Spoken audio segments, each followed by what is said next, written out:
Salut, c'est Josiane, je suis entrepreneur. J'ai créé Iwalewa, la marque de cosmétiques Made in Africa.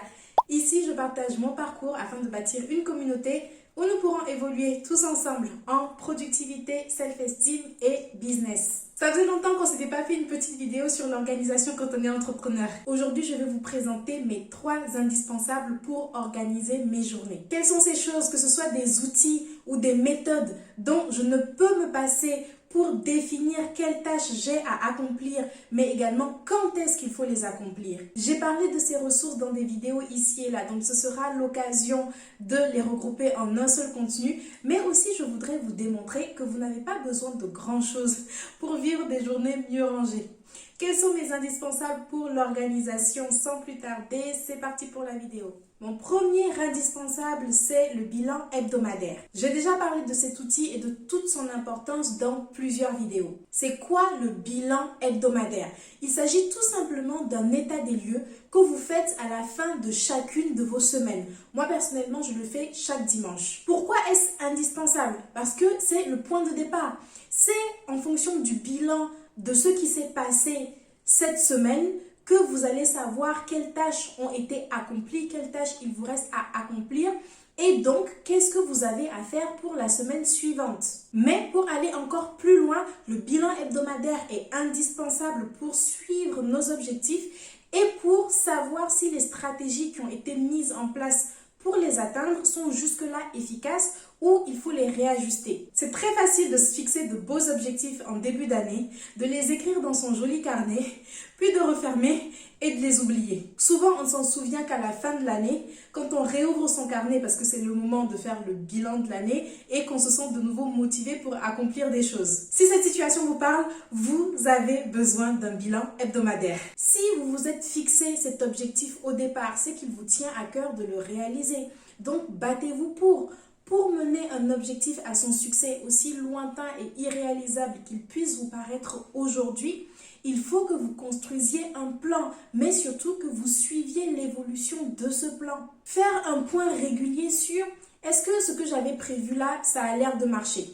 Non, je vais changer de méthode, je vais plutôt tester ça à la place. C'est comme ça aussi que vous allez apprendre le plus et que vous allez évoluer. Mon second indispensable pour l'organisation, c'est un outil. Il s'agit de mon Google Agenda. Quand il s'agit de planification, bilan, etc., je suis plus du genre à rédiger à la main qu'à me servir d'outils électroniques. Donc, juste quelques mois en arrière, mon indispensable aurait été mon planner, qui est simplement un carnet de notes où je marque toute ma to-do list. Mais de plus en plus, je me sers de mon Google Agenda sur mon téléphone. Je note les tâches à accomplir sur des plages horaires bien définies. L'avantage est que comme j'ai toujours mon téléphone sur moi, dès qu'on me propose un rendez-vous, je vérifie en un coup d'œil si le créneau en question est libre ou non. Aussi, vu que c'est Google, c'est relié à peu près tout en fait, notamment à mon Gmail. Donc, dès qu'on me propose un rendez-vous par mail, directement, je peux accepter et ça va apparaître dans mon calendrier sans que je n'ai encore besoin d'aller taper manuellement. Ça m'est aussi très utile depuis que je fais de l'accompagnement car tous les liens vers les visioconférences sont facilement accessibles puisque tout est lié à mon site internet. Et c'est ce genre d'automatisation-là que vous visez quand vous avez votre business pour ces tâches entre guillemets administratives, un petit peu techniques qui, on ne se rend pas compte, mais parasitent énormément et nous font perdre énormément de temps. Je m'habitue de plus en plus aux outils électroniques, ok, mais j'ai une limite. Je n'utilise pas les solutions un petit peu plus sophistiquées comme Asana, Trello, etc.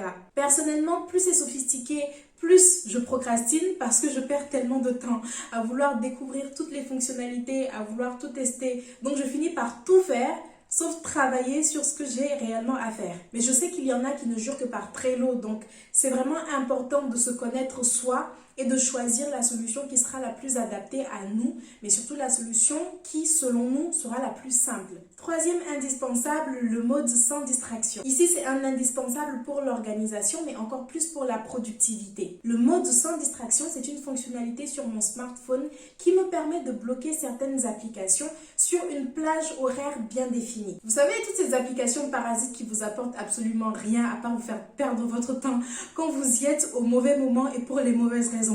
J'ai nommé Instagram. Quand vous avez décidé de travailler sur une tâche en particulier, mais que vous avez reçu une notification, que vous voulez absolument savoir ce que dit ce commentaire, mais que vous vous retrouvez 1 heure plus tard à scroller tout votre fil d'actualité juste parce que c'est un puits sans fond. Quand vous revenez sur la tâche à accomplir en question, vous vous rendez compte que vous avez perdu du temps, vous culpabilisez.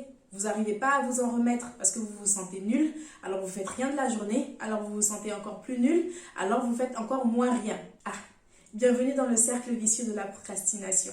Bloquez toutes vos tentations dès le départ et concentrez-vous sur ce qui vous fait réellement avancer dans votre vie. Ici, j'ai pris l'exemple d'Instagram, mais ça pourrait être autre chose. Ça pourrait être YouTube. Moi, mon problème à un moment, c'était vraiment ça, YouTube.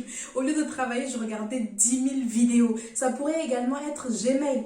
J'ai beaucoup parlé de l'importance de ne pas consulter ses mails dès le matin sur cette chaîne. Je ne reviens pas dessus. Mais vous voyez l'idée. Débarrassez-vous des tentations en bloquant les applications dont vous n'avez pas besoin au moment où vous n'en avez pas besoin. On m'a déjà demandé, mais pourquoi tu ne coupes pas juste tes notifications? Couper ces notifications, c'est un bon début.